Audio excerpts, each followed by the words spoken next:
Hello, wildlings. I'm your Creepsmith, and you found my Fear Forge. Lucky you. Tonight's story, I Wish I Were Mad, by Tesnich. It's a long story, but I hope you'll take a moment to hear what I have to say. I was never very good at making friends. My parents died when I was young in a horrible car crash. My father was decapitated, and my mother impaled by a set of 24 rebar poles after a construction truck hit their car head-on. The event left me secluded from the rest of the world.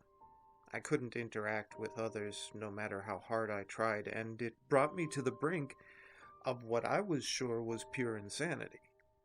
Then, one day, as I was contemplating whether or not to cut my wrists in my bathroom when I got home, he showed up. His name was Kyle. From that point on, Kyle and I became the best of friends. We would go hang out on weekends, talk, even get jobs in the same hospital. My life was turning around, and thanks to Kyle, I began to open up to the world little by little. Eventually, I met a sweet girl, fell in love. We got married, made love, and had a kid. I was getting promotions and raises what seemed like every day. The best part of this was that in the beginning, I only had to come in 2 days a week or so. Everything was going great. Then, one day, as I was chatting up Kyle, I recommended that he come over to meet my wife. He was hesitant, but forced the matter, and the date was set for him to join us for dinner. The night I brought him over and introduced him, my wife had a perplexed grin on her face and said nothing to him the whole way through supper. When we were done, Kyle thanked my wife awkwardly for the meal, but instead of answering him, she continued to look at me almost as if I'd betrayed her. My son was also crying from his crib in the other room, which made the whole exchange very unsettling. I whispered to my wife that she should have been a little more hospitable, and proceeded to see my friend out. Walking Kyle to his car, he told me he'd had a wonderful time, but just as he was about to leave, he looked me straight in the eye, and with a tone of sorrow, said, "I'm sorry. You really shouldn't have done that." Started his car and drove off. Since then, I could feel my wife getting further and further away from me, distant, you know? Sometimes she would completely ignore me whenever I was talking, and other times she would just leave in mid-sentence. Hours at my office began to get tougher, and after a while it got to the point where I had to essentially live there in order to deal with my deadlines. To make matters worse, the office was also downsizing, and I got moved to a small room with no windows and one door, but even then, I still loved my job. I continued to have my daily consults with Kyle, but every once in a while people would peek into the room. Through the window in my office door, I would see 4 or 5 people in white jackets every day. The routine was always the same. They'd look in to see me talking, to Kyle, of course, checked something off on their notebooks, and then they'd scamper off. I questioned Kyle about them, but he told me to pay them no mind. He looked at me with a sullen face, shook it off, and we continued about our conversation, which was now about how well my life was going. After a couple of weeks of these chats, Kyle came to my office and told me that he would be going on a very long trip, and that we were going to have to put a hold on our conversations. When I asked when he might be back, he shook his head and said he wasn't quite sure, and then left. Then one day, I awoke to a room that I'd never seen before. The walls around me were made of bare concrete.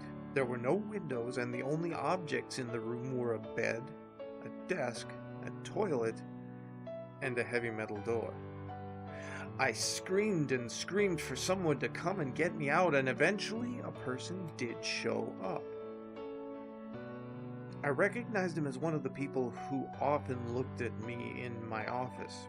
I saw him rush over to the window and the door and yell about someone who had come through with some kind of breakthrough, I think was the word he used.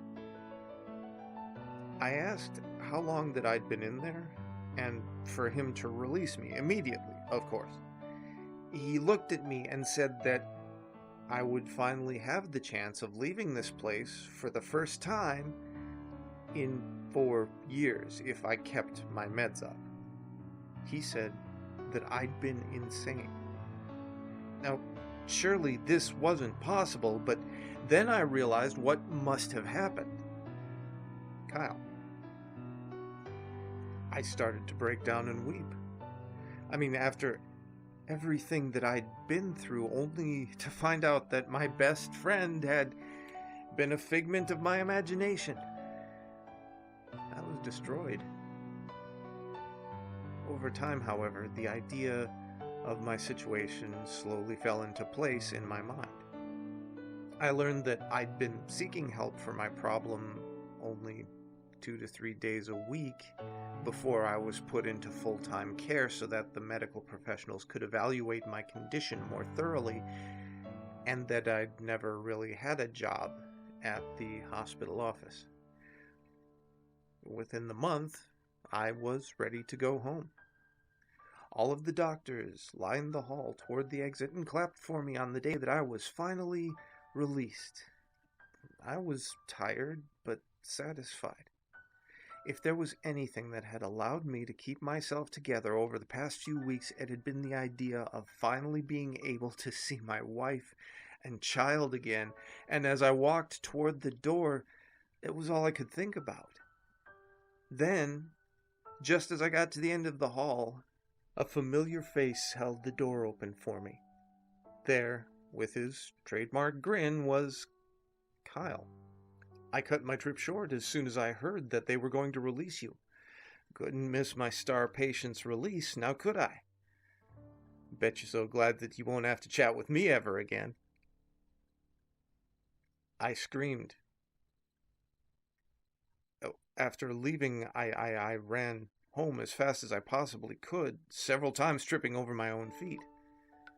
I finally got to my house, which was just as I remembered it, dashed across the lawn, and I threw open the door, only to be greeted by nothing.